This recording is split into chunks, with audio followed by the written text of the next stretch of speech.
नमस्कार, मैं हूं विजेंद्र विजय। स्वराज एक्सप्रेस में आपका स्वागत है। आप देख रहे हैं देश प्रदेश और आपके शहर की नब्ज टटोलने वाला हमारा खास कार्यक्रम बिग डिबेट। मध्य प्रदेश के नेता प्रतिपक्ष गोविंद सिंह के बयान ने सूबे की पॉलिटिक्स में फिर से अश्लील टेप्स की एंट्री कर दी है। राजनेताओं अफसरों की सैकड़ों अश्लील वीडियोस की कहानियों को गोविंद सिंह ने सियासी हवा दे दी है। कमलनाथ सरकार के कार्यकाल में हनी ट्रैप का पिटारा खुला था। सूत्रों के मुताबिक एमपी के हनी ट्रैप स्कैंडल में नेताओं और अधिकारियों के एक दो नहीं करीब 4000 अश्लील वीडियो और सेक्स चैट जांच एजेंसियों के हाथ लगे थे। कुछ वीडियोस वायरल हुए थे तो कुछ जांच और राजनीति की अंधी गलियों में खो गए। इस केस में कुछ विष कन्याएं जेल पहुंची। सवाल यह है कि नेता प्रतिपक्ष का यह आरोप हवाबाजी है या इसमें कुछ सच्चाई है। नेता प्रतिपक्ष के पास ये सीडीज कहां से आई, वे इन्हें सार्वजनिक क्यों नहीं करते? क्या हनी ट्रैप कांड में बरामद हुई वीडियो क्लिप्स की कॉपियां तत्कालीन सरकार में होने के कारण कांग्रेस नेताओं के पास पहुंच गई थी? क्या नेता प्रतिपक्ष के दावे से हनी ट्रैप के भानुमति के पिटारे को फिर से खुलने का आगाज माना जाए? 23 के रन में सेक्स टेप की एंट्री के क्या मायने हैं, आइए समझने की कोशिश करें। इसी पर देखिए हमारी आज की खास पेशकश। इस पर चर्चा के लिए मेहमानों का एक पैनल मेरे साथ होगा, उनसे आपका परिचय कराऊं और चर्चा शुरू करें उससे पहले देखिए ये रिपोर्ट। सेक्स, सीडी और सियासत मध्य प्रदेश के लिए नई कहानी नहीं है। कमलनाथ सरकार में हनी ट्रैप कांड उजागर हुआ था। कुछ नेताओं और अधिकारियों की रंग रैलियां मनाते हुए वीडियो वायरल हुए। कुछ विषय कन्याएं पकड़ी गई। इन्हें जेल की सलाखों के पीछे डाल दिया गया। नेता और अफसर बच गए। बाद में भी कुछ और नेता अफसर हनी मनी के खेल में उलझते हुए वायरल होते रहे, लेकिन धीरे धीरे मामला ठंडा पड़ गया। तब कहा जा रहा था कि ऐसी 4000 वीडियो क्लिप्स और चैट मैसेजेस हैं जो जांच एजेंसी के हाथ लगे थे। इसमें से कुछ ही जांच में मिले हैं, बाकी का क्या हुआ किसी को पता नहीं। चुनावी साल में नेता प्रतिपक्ष और तत्कालीन सरकार में मुख्यमंत्री के बाद का ओहदा रखने वाले डॉक्टर गोविंद सिंह ने बयान दिया है कि उनके पास बीजेपी और आरएसएस नेताओं की अश्लील सीडियां हैं। उनके मंत्री, विधायक, भारतीय जनता पार्टी के नेता, राष्ट्रीय स्वयंसेवक के कार्यकर्ताओं की तमाम अश्लील सीडियां हमारे पास मौजूद हैं। वहीं डॉक्टर गोविंद सिंह के इस बयान पर गृह मंत्री नरोत्तम मिश्रा ने हल्के फुल्के मूड में तंज कसते हुए नजर आए, तो बीजेपी के प्रदेश अध्यक्ष बीडी शर्मा ने इस पर तीखी प्रतिक्रिया दी। शर्मा ने इसकी कड़ी निंदा की और चुनौती दी। आपको समाज के सामने उन चीजों को लेकर आना चाहिए। इस उम्र में ऐसी सीडी रखे काहे क्यों, और देखना भी नहीं चाहिए। भजन की उम्र में गजल की कोशिश नहीं करना चाहिए। आप पे रखिए तो रखे रखे खराब हो जाएगी। दिखा दो, सबको दे दो। घर आ जाओ, दिखा देंगे, ये कर देंगे। किसी भी सामाजिक संगठन पर, किसी भी व्यक्ति पर चारित्रिक आरोप लगाना ये जिम्मेदार व्यक्ति को अच्छा नहीं लगता। नेता प्रतिपक्ष का बयान यूं तो साथी माना जा सकता है, लेकिन ये ठीक उसी तरह से है कि देखने में छोटे लगे घाव करे गंभीर। नेता प्रतिपक्ष के इस बयान से सत्तारूढ़ दल के कुछ नेताओं में खलबली मची हुई है। अधिकारी भी इससे सख्ती में आ गए हैं। कहीं ऐसा ना हो जाए जो अश्लील वीडियो हनी ट्रैप कांड में अनछुए रह गए थे, जांच और सियासत के गलियारों में खो गए थे। चुनावी साल में बंद हुआ अश्लील टेप कांड बड़ा सियासी भूचाल ला सकता है। कहीं ऐसा तो नहीं कि कांग्रेस इसी दिन के इंतजार में थी और इन सेक्स टेप के बहाने कांग्रेस 2023 की राह आसान करने के मूड में हो। अतुल पाठक, स्वराज एक्सप्रेस, भोपाल। इस मुद्दे पर ज्यादा चर्चा के लिए मौजूद हैं हमारे साथ उपाध्यक्ष कांग्रेस मीडिया विभाग के अब्बास हफीज, बीजेपी प्रवक्ता सचिन सक्सेना, वरिष्ठ पत्रकार आशीष दुबे। आप सभी का स्वागत है स्वराज एक्सप्रेस पर। तो डिबेट की शुरुआत करते हैं हम। बड़ा मुद्दा है, जिस तरीके से डॉक्टर गोविंद सिंह ने कहा है कि उनके पास सीडीज हैं जिसके जरिए वो अब जो है अब लोगों तक ये पहुंचाना चाहते हैं। बीजेपी के नेता बोल रहे हैं कि उन्हें इस उम्र में शोभा नहीं देता है जो वो कर रहे हैं। तो सचिन जी, डॉक्टर गोविंद सिंह एक जिम्मेदार राजनेता हैं, 7 बार से विधायक हैं लाहौर से। जो कुछ उन्होंने कहा है उस पर आपकी पार्टी की क्या प्रतिक्रिया है? देखिए, पार्टी की प्रतिक्रिया बहुत स्पष्ट रूप से विजेंद्र भाई, माननीय वीडी शर्मा जी जो हमारे प्रदेश अध्यक्ष, उन्होंने स्पष्ट कर दी है जी। उन्होंने कह दिया है कि अगर वाकई आपके पास कुछ सीडी है तो आप उसको सार्वजनिक करिए ना। आपको क्या आवश्यकता उसको अपने पास में रखने की? जी। आखिर आपके मन में उसके प्रति ऐसा क्या लालच है जिसको आप रख के बैठे हुए हैं? उसको, अगर वो आपके काम की तो है नहीं, वो तो जो जांच एजेंसी जांच कर रही है उसके काम की है, तो उसको सौंपिए ना, अगर आपके पास वाकई सीडी है तो। और अगर नहीं है तो उसका उल्लेख करना बंद करिए, ये लोगों को बरगलाना बंद करिए, ब्लैकमेल करना बंद करिए। क्या है ब्रजेंद्र भाई, यहाँ जो हो रहा है ना, यहाँ कहीं ना कहीं ये देखिए कि आप सीडी अब निकल के आ रही है। मतलब आप टाइमिंग देखिए, टाइमिंग इसलिए मैं बोल रहा हूं कि 1 जनवरी के दिन माननीय कमलनाथ जी का एक नया डीपी लॉन्च करते हैं, वो कि नया साल नई सरकार, और सब कांग्रेसी इतने बड़े नेता है वो उनको भावी मुख्यमंत्री के रूप में संबोधित करने लग जाते हैं, और 2 जनवरी को सीडी आ जाती है बाहर निकल के। तो अब आप मुझे बताइए कि इधर भावी मुख्यमंत्री के रूप में लॉन्च करने की बात हुई और 2 जनवरी को सीडी निकल के आती है, जिसमें जो दिग्विजय सिंह गुट के माननीय गोविंद सिंह जी हैं वो कहते हैं कि सीडी मेरे पास में है, और सीडी मेरे पास में है, तो वो किसको ब्लैकमेल करना चाह रहे हैं? ये राजनीतिक दबाव किसके ऊपर? भारतीय जनता पार्टी के ऊपर, या उनके अंदरूनी जो गुटबाजी और अंतर कलह चल रही है उसके लिए वो किसको चमकाना चाह रहे हैं? अगर वाकई उनके पास सीडी, तो भारतीय जनता पार्टी चुनौती दे रही है कि आप उसको सार्वजनिक करिए, जांच एजेंसी को दीजिए। आपको न्याय व्यवस्था पे अगर विश्वास नहीं है तो आप एक काम करिए, मीडिया पे विश्वास करिए। मीडिया तो लोकतंत्र का चौथा स्तंभ है ना। आप मीडिया पे विश्वास करिए, मीडिया के सामने सार्वजनिक कर दिए, एक प्रेस कॉन्फ्रेंस लेके सार्वजनिक कर दीजिए। अगर आप वाकई चाहते हैं कि कहीं ना कहीं ये सीडी जो है ये लोगों के बीच में जाए, ये जो जांच जो चल रही है, इस जांच की जो कार्यवाही उसमें तेजी आए, तो आप उसको सार्वजनिक करिए, लोगों के बीच में लाइए। जनहित का कार्य है तो बिल्कुल आपको करना चाहिए, निकल के बाहर आना चाहिए। और अगर नहीं है तो इस प्रकार के अनर्गल बयानबाजी करने से आपको बचना चाहिए, उसके उल्लेख करने से आपको बचना चाहिए, लोगों को भ्रमित करने से बचना चाहिए, और पूरे प्रदेश से माफी भी आपको मांगना चाहिए। ठीक है, इस पर रिएक्शन ले लेते हैं। कांग्रेस से अब्बास हफीज साहब हमारे साथ है। अब्बास जी, नेता प्रतिपक्ष ने कहा कि सीडी उनके पास है, जिसको देखना है वो मेरे घर आए, मैं दिखा दूंगा सीडी। बीजेपी कह रही है कि सार्वजनिक करे।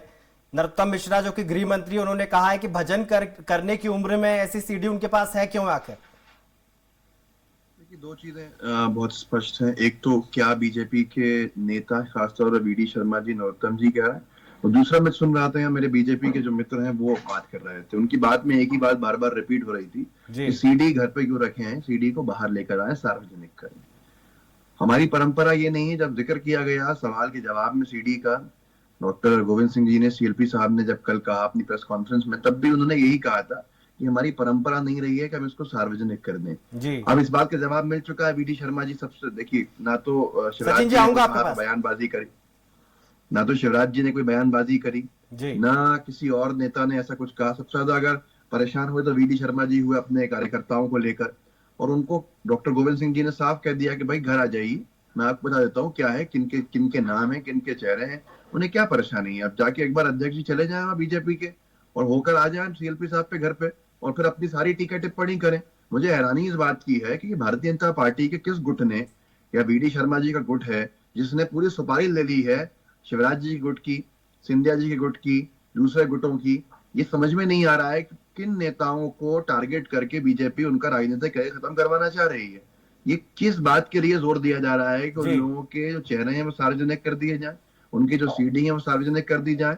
मध्य प्रदेश में, अपनी बात खत्म करूंगा, मध्य प्रदेश में 2 चीजों के ऊपर 2 सीडी ऐसी आई जिनसे राजनीतिक भूचाल आ गया। ब्रजेंद्र जी, मैं उन पर जवाब जरूर चाहूंगा, और मैं बार बार रिपीट नहीं कर रहा अपनी बात को, मुद्दे की बात कर रहा हूँ कि जिनसे राजनीतिक गलियारों के अंदर बहुत गर्मी आ गई, बहुत ज्यादा हंगामा खड़ा हुआ, और उसके ऊपर मैं कह रहा हूँ कि वीडी शर्मा जी ने कहा था कांग्रेस का काम है सीढ़ियां बनवाना, सीढ़ियों से ब्लैकमेल करना, लोगों को उलझाना। 2 सीडी थी, एक राघव जी से, एक राघव जी भाई की जो वित्त मंत्री थे मध्य प्रदेश की सरकार के, बीजेपी की सरकार के, दूसरे संजय जोशी जी की। इन दोनों सीडीओ को किसने बनवाया था, कौन लोग थे जिन्होंने उसका फायदा उठाया, किसने उसको सीडी को वायरल किया, किन लोगों ने उसके ऊपर प्रताड़ित किया उन लोगों को, किन्होंने उनके पद लिए।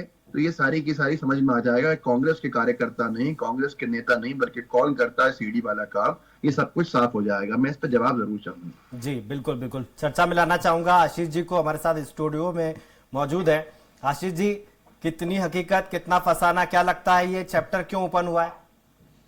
देखिए, अब इसका पहला तो इसकी टाइमिंग पे ही बात हो सकती है, क्योंकि एक चुनाव का समय है और ये चुनावी साल शुरू हो चुका है। जी। दूसरी बात यह है कि अभी हाल में ही अविश्वास प्रस्ताव के दौरान भी कांग्रेस का प्रदर्शन वैसा नहीं रहा जैसी अपेक्षा की जा रही थी। तो एक वो भी चीजें हैं। तो सरकार पर दबाव बनाने की एक माइंड गेम की ये जो पूरी रचनाएं हैं। और ये बात सही है कि जो हनी ट्रैप का जो मामला था, जो सीडी कांड हुए थे, जो मध्य प्रदेश में जो चीज़ें हुई थी, वो बहुत ज़बरदस्त एक हड़कंप वाली स्थिति उस वक्त भी बनी थी। लेकिन उसके बाद फिर लॉकडाउन के दौर आए, बहुत सारी चीज़ें हुई, फिर ये चीज़ें पीछे चली गई, सरकारें भी बदल गई। तो इस बीच में जो इतना लंबा गैप था और उस गैप के बाद जो चुनाव की जो अब तैयारियों में दोनों पार्टियां जुटी हुई, तो उस बीच में सीडी कांड का जिक्र आना, वो भले किसी भी जरिए से आया हो, लेकिन वो जिक्र आना भर जो है वो सत्ता पक्ष में जो हलचल है या जो उसकी बयान है, उससे समझ में आता है कि उसकी गंभीरता क्या हो सकती है। तो यदि अब ये तो देखा जाना होगा कि कांग्रेस के पास यदि वो चीजें हैं या उस तरह के कोई एविडेंस हैं या कोई नाम है या कोई पुख्ता बातें हैं, तो वो कब और कैसे फ्लोर पे या कब या कैसे किस जगह पे सही फोरम पे उसको लाया जाएगा या उसको जांच में दिया जाएगा, जो भी है बातें। लेकिन अगर ऐसी कोई चीज है तो उसको सामने आना चाहिए, क्योंकि उसको लेकर जांच भी हुई थी। तो अब ये ये भी हो सकता है कि ये कोई राजनीतिक एक शिगुफा जैसा हो या कोई एक माइंड गेम जैसा मैंने कहा है उसकी कोई कोशिश हो। तो इन सब के बीच में सदन का जिक्र करा, नो मोशन कॉन्फिडेंस का, जहां पर हुआ था सदन में, तो उसमें कमलनाथ जी मौजूद नहीं थे, तो वहां भी पार्टी की किरकिरी हुई थी कहीं ना कहीं। जी हाँ, वही मैंने इसीलिए बोला कि वो जैसा माना जा रहा था कि अविश्वास प्रस्ताव जैसा जोरदार एक होगा जिसमें सरकार को कम से कम कुछ समय परेशान किया जा सके, क्योंकि अविश्वास प्रस्ताव पास होने जैसी स्थितियां नहीं थी। वो पूरा मौका ये था कि सरकार पर कांग्रेस कितने धारदार तरीके से और कितने प्रामाणिक तरीके से आरोप लगाता और उनको उनकी जो असफलता है उसको उजागर करता। ये पूरी थी, कोशिश पूरी की गई थी, सब कुछ था, लेकिन कहीं कुछ ऐसा रहा जैसा लगता है कुछ कसर बाकी रह गई। खुद कमलनाथ ही नहीं थे, तो ऐसा होता है कि अभी ये साफ है कि कांग्रेस में सदन के भीतर तो कम से कम 2 कप्तान हैं, एक सीनियर कप्तान है और एक मौजूदा कप्तान है ही। तो ऐसे में उनकी अनुपस्थिति में ही जो है उसका पूरा जो एक असर था वो जाता रहा। अब चूंकि अविश्वास प्रस्ताव की बात चली गई है, अब अगला दौर है और डॉक्टर गोविंद सिंह जो शुरू से ही आक्रामक बातें बोलने के काफी के लिए जाने भी जाते हैं, तो अगर उन्होंने ये बात कही है, बात भाई जिक्र कर रहे हैं कि बीजेपी का एक खेमा जो है वो विचलित दिखाई दे रहा है, पूरी बीजेपी नहीं है। बिल्कुल ये बात सही है कि बड़ी प्रतिक्रियाएं जो आई हैं, बड़ी तीखी प्रतिक्रियाएं भी हैं उसको लेकर के। और मुझे ऐसा लगता है कि अब चूंकि ये बात बाहर आई है तो मुझे लगता है कुछ समय, कुछ महीने चलेंगी और अब फिर ये बात भी हो जाएगी कि ये सही है या गलत। दोनों की तरफ से जो दोनों दावे हैं वो सही हैं गलत हैं, फिर इसको होना तो ये चाहिए कि वो सामने आए, वो सही है गलत जो भी है वो सामने आए और चीजें एक बार में फाइनल या तार्किक जो उसकी परिणति है उसमें पहुंचे। ले लेते हैं सचिन भाई, सारे जवाब जो उन्होंने दिए अपनी पार्टी की ओर से, अब्बास भाई ने आपने सुने होंगे ध्यान से। उन्होंने कहा कि राघव जी और संजय जोशी 2 नेताओं का जिक्र किया, वो पूछ रहे हैं आपसे कि उनकी सीडी किसने बनवाई थी। देखिए ब्रजन भाई कि अब्बास भाई ने 2 चीजें बोली, मैं पहले उनका जवाब दे देता हूं जी। अब्बास भाई ने कहा कांग्रेस की परंपरा नहीं है कि इस प्रकार से चीजों को सार्वजनिक करें, तो माननीय आपके गोविंद सिंह जी सार्वजनिक रूप से उसका उल्लेख क्यों कर रहे हैं ये समझाने का प्रयास करिएगा। अगर उनकी परंपरा नहीं है तो फिर सार्वजनिक रूप से उसका उल्लेख नहीं करना चाहिए, और अगर करा है तो फिर उसको सामने लेकर आना चाहिए, अपनी बात का मान रखना चाहिए। दूसरी बात पे मैं आता हूं, उन्होंने कहा कि घर आ जाए सीढ़ी दिखा देता हूं। अगर उनको अकेले में ही घर आके बुला के सीढ़ी दिखानी थी तो वो माननीय वीडी शर्मा जी को पहले फोन करके बोल देते कि आप घर आ जाइए सीधे दिखा देंगे। लेकिन पब्लिक फोरम पे बात कर ली, मीडिया के सामने बात कर ली, अब जब चुनौती मिली और पासा उल्टा पड़ गया, वो अपने ऊपर ही आ गई बात, तो अब वो कह रहे कि घर आ जाइए दिखा देते हैं। तो मैं आपको बहुत स्पष्ट कहना चाहता हूं कि न तो इनके पास ऐसी कोई स्थिति है, न इनके पास में कोई मुद्दे हैं। ये इस प्रकार के मुद्दे उठा के इनके विधायक ने जिस प्रकार से जो बंदूकबाजी वहां पे की थी उसको डाइवर्ट करने का प्रयास कर रहे हैं। ये अपने ही लोगों पे गुटबाजी जो अंतरकलह इनकी चल रही है वो निशाना साधने का प्रयास कर रहे हैं। मैं बहुत माननीय गोविंद सिंह जी एक संवैधानिक पद पे बैठे हुए हैं, क्या एक अश्लील सीडी अपने पास में रखना कहीं जुर्म नहीं है? क्या ये अपराध नहीं है? दूसरी बात मैं पूछता हूं, क्या किसी जांच को प्रभावित करना, चूंकि जिसने दस्तावेज अपने पास में रखे जांच को प्रभावित कर रहे हैं वो, क्या ये अपराध की श्रेणी में नहीं आता है? साक्ष्य छिपाना, क्या ये अपराध की श्रेणी में नहीं आता है?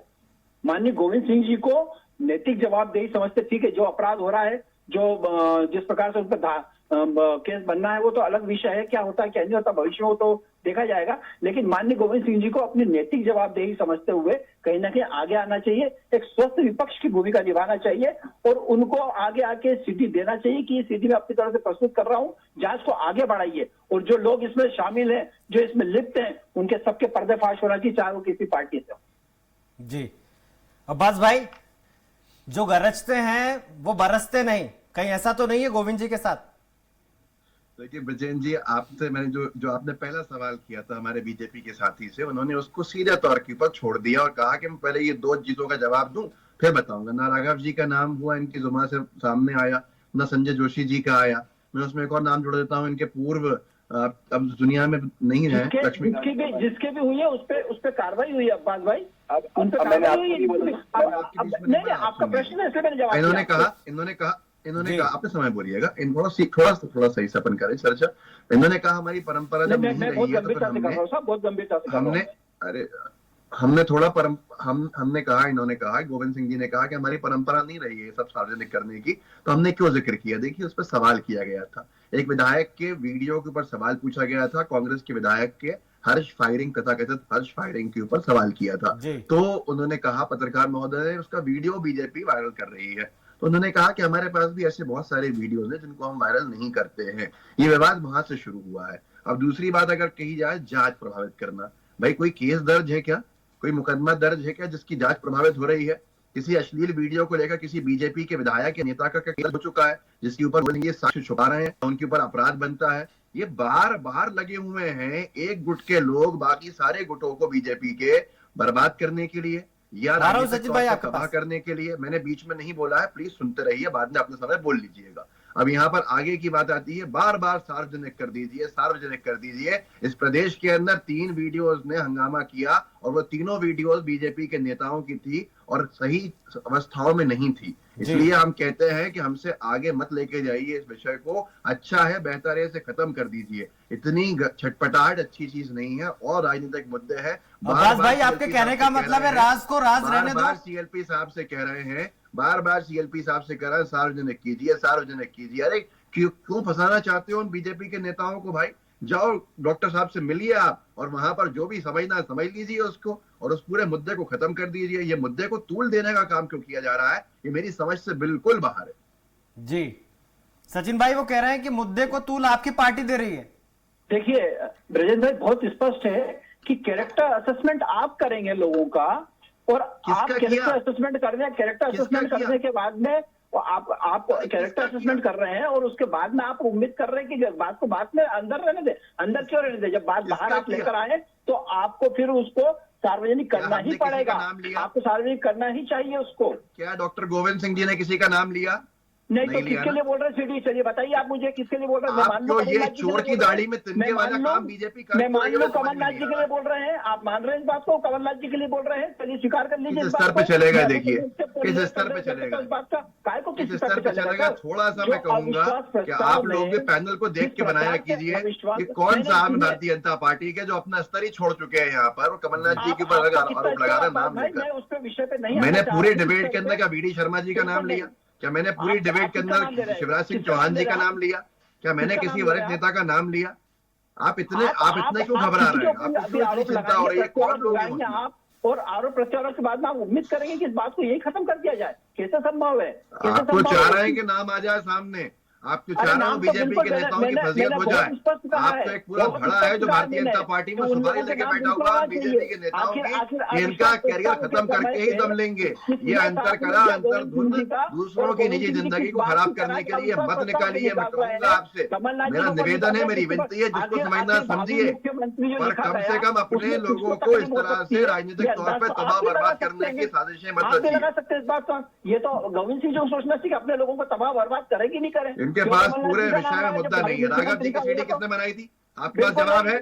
संजय जोशी जी की सीडी किसने बनाई थी? जवाब है आपके पास? दे चुका हूं। लक्ष्मीकांत शर्मा जी की सीडी किसने बनाई थी? जवाब है आपके पास? आप सार्वजनिक करिए ना सीडी, आप क्यों नहीं कर रहे? अरे संजय जोशी जी, राघव जी भाई, स्वर्गीय लक्ष्मीकांत शर्मा जी, इनके राजनीतिक कैरियर खत्म कर चुके लोग अब दूसरों ने करवा रहे हैं। किसने बनाई ब्लैकमेल करना चाह रहे हैं, राजनीतिक दबाव बनाना एक भी जवाब है प्रवक्ता जी आपके पास? सफल नहीं हो पाएंगे आप, ये मान के चलिएगा। विजयन भाई, मैं इनसे कह रहा हूँ कि ये सिर्फ एक बात के जवाब दे दें, राघव जी भाई की सीडी किसने बनाई? सफल नहीं होगी। संजय जोशी जी की सीडी किसने बनाई? लक्ष्मीकांत शर्मा जी की सीडी किसने बनाई? ये तीनों भाजपा के अब्बास भाई को बोल रहे हैं कि सार्वजनिक कर दीजिए, आप मीडिया में उनको डर ही नहीं है बीजेपी के नेताओं को। बाद में आप उसको सार्वजनिक भी करेंगे तो मीडिया में उल्लेख करने क्यों आए आप? अब्बास भाई वो कह रहे हैं कि आप पब्लिक कर दीजिए उसको, डरिए मत आप। आपको मालूम है कि इनके अरे 3 हम चाहते नेताओं आपके के अब्बास कैरियर भाई, खत्म हो चुके हम हैं आपके साथ हैं। सार्वजनिक होने के ऊपर, जो इनके ही लोगों ने की थी। आज उन तीनों पे ये जवाब नहीं दे पा रहे हैं। नहीं, एक आप बार जवाब आपने नहीं सवाल दे पा किया, रहे हैं। 3 बार मैंने आप सवाल मुझे किया। बताइए, आप बात सार्वजनिक क्यों नहीं करना चाह रहे हैं, उसको बताइए ना। अरे राघव जी भाई की सीडी सार्वजनिक किसने करी थी? अरे आप संजय तो जोशी मुझे जी की सीडी के बाद सीडी बताइए, सार्वजनिक आप किसने सार्वजनिक करी क्यों नहीं थी? करना चाह रहे हैं, मुझे बताइए ना। लक्ष्मीकांत शर्मा जी की अगर- सीडी अगर किसने सार्वजनिक मोदी की जी थी? की आपके बात लोगों ने करते की हुए थी। तो वो सार्वजनिक कौन लोग क्यों नहीं हैं? कर रहे हैं? इनकी सीडी किसको किसने बनाई ब्लैकमेल थी? कर रहे हैं वो? किसको अगर ब्लैकमेल इनकी कर रहे सीडी हैं? बनी थी तो कैसे बनी थी? बताइए ना मुझे। आप लोगों के नेता, दिग्गज नेता पूरा जवाब दे नहीं पा रहे। आप बता दीजिए क्यों सार्वजनिक नहीं कर रहे हैं, क्यों रख के बैठे हुए हैं? उसकी एफडी करके रखिए, लॉकर में रखिए, एफडी करके देखिए, डबल अभी करना भी चाह मुद्दे रहे में हैं, जवाब क्या नहीं दे चाह रहे रहे हैं? हम तो कह चुके हम सार्वजनिक नहीं करेंगे किसी की नहीं करेंगे तो फिर बोलना बंद नहीं करिए। करेंगे। ठीक है। इनके 3 आप दोनों को नेताओं की टोकते हुए मैं जिंदगियां रुक बर्बाद करूंगा। हो चुकी वरिष्ठ हैं। पत्रकार जी का हमारे साथ सार्वजनिक स्टूडियो हो में चुकी आशीष जी, है। वो किसने बनाई थी? जवाब आपको दीजिए। क्या लगता है बात निकली है तो दूर तक जाएगी? क्योंकि राजस्थान में ऐसा वाकया हुआ था, भवरी कांड, आपको पता होगा, जिसमें सीडी का ही मामला था और फिर उसके बाद राजनीति में बहुत कुछ हुआ था वहां पर। रजत भाई, इनके झूठ का पर्दा यही फाश हो चुका है, सार्वजनिक करना ही नहीं चाह रहे हैं उसको, इनके पास कुछ है ही नहीं सार्वजनिक करने पे लगे होंगे। कुछ है ही नहीं सार्वजनिक करने के लिए इनके आशीष पास। जी। वो तो हमारे प्रदेश अध्यक्ष जी ने भी कहा ना, आप में दम हो तो आप सार्वजनिक करके अरे बताइए भैया, ना। आपके पूर्व मंत्रियों की सीढ़ियां सार्वजनिक किसने कर दी? मैं तो यही पूछ रहा हूँ। अरे आप तो इसकी बात करें, आशीष जी, आप अपनी बात पूरी बताइए कीजिए मुझे। अगर आप में दम है तो वाकई, अगर सीडी में है तो आप दोनों नहीं, के पास देखिए, आऊंगा सर मैं। आज जाइए CLP अब्बास साहब के भाई, घर पे जाके, सचिन आपको भाई आपके बहुत पास शौक आ आऊंगा रहा है, मैं। देख लीजिए जाके। देखिए, जो अंतहीन सा सिलसिला है ये इस तरह की बात का कि जी। ये जैसे कांग्रेस का कहना है कि वो इस तरह का कोई काम नहीं करना चाह रहे हैं और बीजेपी का कहना है कि आग्रह है कि उसको कीजिए। आप कीजिए। तो देखिए, ये बड़ी दुविधा की स्थिति है। जिसके पास सीडी है या नहीं है, जो भी बात है, जो उन्होंने एक बात फेंकी है, एक पत्थर फेंका है जी। पानी में, तो वो उसकी हलचल है। और अब जिसके पास है और उनका क्या पॉलिटिकल उसको कैसे इस्तेमाल करना है, क्या है, ये उनके ऊपर है। लेकिन मध्य प्रदेश में अभी सीडी कांड, अगर मुझे लगता है कि इतना ज्यादा चर्चित हुआ था, वो किस तरह की सीडी उनके पास है, यदि वो कुछ है तो उसको निश्चित रूप से किसी समय पे वो सामने लाने की बात करेंगे, किसी तरह से, या सीडी लाएंगे या उसके तथ्य बताएंगे, जो भी है। अगर ये सब चीजें हैं, उसके अलावा मध्य प्रदेश में बहुत सारे और भी मुद्दे हैं जिन पर कांग्रेस को और भी फोकस करना चाहिए। बात ठीक है कि विपक्षी दल पर दबाव बनाने के लिए और युद्ध में तो और प्यार में जो है सब कुछ जायज ही होता है, तो उस तरह से कांग्रेस यदि कुछ कर रही है तो वो ठीक है। लेकिन उसके साथ साथ बहुत सारे और भी मुद्दे हैं जिसको लेके कांग्रेस को फोकस करना चाहिए। कांग्रेस कर भी रही होगी, लेकिन वो चीजें सामने अटेंशन पाने के लिए किया गया लगता है आपको? नहीं, वो मीडिया के साथ बातचीत में अनायास वो चीजें निकली, जैसा अब्बास भी बता रहे हैं कि वो चीजें अनायास निकली और वो बातों में चर्चा में आ गई। और उसका जो रिएक्शन है वो इस कदर आया है इसलिए कि क्योंकि वो मामला 2 साल पहले भी बहुत इस तरह का एक मामला बड़ा तूल पकड़ चुका है और उसमें कई लोगों के जो है माना जा रहा था कि कैरियर भी प्रभावित हो सकते हैं और हो भी गए हैं। तो ये जो चीजें हैं ये बड़ी है। लेकिन मुझे लगता है इन सबके साथ साथ जो है और भी एक बहुत सारे मुद्दों पर कांग्रेस के पास हैं जिन पर बात करना चाहिए, या अविश्वास प्रस्ताव में जो बहुत अच्छे से नहीं सामने आ पाए उनको भी सामने लाया जा सकता है। क्योंकि बीजेपी ने काउंटर शुरू कर दिया है। बीजेपी ने जो नए साल से जो शुरुआत की है, जो बहुत सारी चीजें वो लोग शुरू कर रहे हैं, तो विपक्षी दल के नाते या मुख्य विपक्षी दल के नाते कांग्रेस को भी इन सब चीजों के साथ चलना पड़ेगा। और ये मुद्दा उसके पास है, यदि वो सोचती है कि ये उनके लिए तुरूप का इक्का है तो वो जब समय आएगा तब आएगा, लेकिन उसके साथ साथ और सारे मुद्दों पर भी फोकस होना होगा। ठीक है सचिन भाई, सारे आरोपों का जवाब दीजिए जो कांग्रेस पार्टी के नेता लगा रहे हैं आपकी पार्टी पर। वो कह रहे हैं कि हमारी परिपाटी ये नहीं है कि हम सार्वजनिक करें, भले जिक्र कर सकते हैं। मतलब इनकी परिपाटी जिक्र करने की है, उसका उल्लेख करने की है, पर सार्वजनिक करने की नहीं है, जनता को भ्रमित करने की है, पर निराकरण करने की नहीं है। वैसे मैं आशीष दुबे जी की एक बात पे आता हूँ। उनकी एक बात से मैं थोड़ा सा एक आंशिक असहमति रखता हूं, इसलिए मैं उसको आपके सामने रख रहा हूं। उन्होंने कहा कि अनायास उनके मुंह से बात निकल गई, तो मैं इसको ऐसा नहीं बोलता कि अनायास निकल गई। वो इतने बड़े नेता हैं, मैंने नेता अब्बास की प्रतिपक्ष बात हैं। को आगे बढ़ाया था, जो अब्बास ने कहा है कि बातों बातों में वो चीजें सामने आई। मैंने जी, वो कहा, तो वो पूरा सुना नहीं है शायद आपने। नहीं, मैंने पूरा सुना। आपने कहा कि वो अनायास उनके मुंह से ये बात निकल गई, उस बात को उल्लेख करते करते अनायास ये बात भी उनके मुंह से निकल गई। तो वो अनायास नहीं निकली, अनायास वो बात चर्चा में आई ना, वो सोच समझ के की गई बात है। वो कोई अधीर रंजन चौधरी जी नहीं है जिनके मुंह से कोई बात निकल जा रही है। वो कहीं ना कहीं उन्होंने जो अगर बात कही है तो बड़ी सोच समझ के उन्होंने बात कही है। और अगर वो बात कही तो उनको ये नहीं पता था कि भारतीय जनता पार्टी इस पे इस प्रकार से रिएक्ट कर जाएगी। अब चूंकि वो चीज उनके सिर आ गई है, तो अब वो अपना वो इधर उधर ठिकाना ढूंढ रहे कि किसके से पढ़ूं, किसके से पढ़ूं। इसलिए अब उन्होंने बोल दिया कि आप घर आ जाओ, मैं घर ठीक है, इस पे आखिरी रिएक्शन ले लेते हैं। अब्बास भाई, आपकी पार्टी बोल रही है कि हम सार्वजनिक नहीं करेंगे, तो क्या मुद्दे होंगे 2023 में जिसको लेकर आप जाएंगे? आप एक मुद्दा ये तो उठा ही चुके हैं, ये लोग आपके जो नेता प्रतिपक्ष हैं। देखिए, हमारा सबसे बड़ा मुद्दा जो है बेरोजगारी और उसके साथ महिला सुरक्षा। महिला सुरक्षा को लेकर हम बहुत चिंतित भी हैं, और पूरे प्रदेश के अंदर जिस तरह का माहौल बना है, महिला सुरक्षा को लेकर हम मुद्दे बना के जाएंगे जनता के बीच में। जनता भी इसको जानती है। हम बेरोजगारी को मुद्दा बना के जाएंगे जनता के बीच में। जनता के मुद्दे हैं, और जनता के जितने मुद्दे हैं, महंगाई हो, कमर तोड़ बेफजूल के टैक्स लगा के और लोगों को लूटना हो, चाहे किसानों की कर्ज माफी हो, चाहे जो पक्के मकानों के वादे किए गए थे और अभी तक नहीं मिले हैं उनका मुद्दा हो, अब्बास भाई, इसके बहुत अंदर बहुत जो शुक्रिया झोल है। चर्चा में जुड़ने के लिए। हमारे साथ तीनों मेहमान जुड़े हुए थे, तीनों का बहुत बहुत शुक्रिया। सचिन भाई आपका शुक्रिया, आशीष जी आपका शुक्रिया, अब्बास भाई आपका बहुत बहुत शुक्रिया। ये डिबेट जो है ये जारी रहेगी कि सीडी कब आएगी, कैसे आएगी। बीजेपी कह रही है कि सार्वजनिक करे, कांग्रेस कह रही है कि हमारी पार्टी की परिपाटी नहीं है ऐसी चीजें सार्वजनिक करने की। बिग डिबेट में फिलहाल इतना ही। कल फिर हाजिर होंगे नए मुद्दे और नए सवालों के साथ। दीजिए इजाजत, नमस्कार। आप देखते रहिए स्वराज एक्सप्रेस। नमस्कार।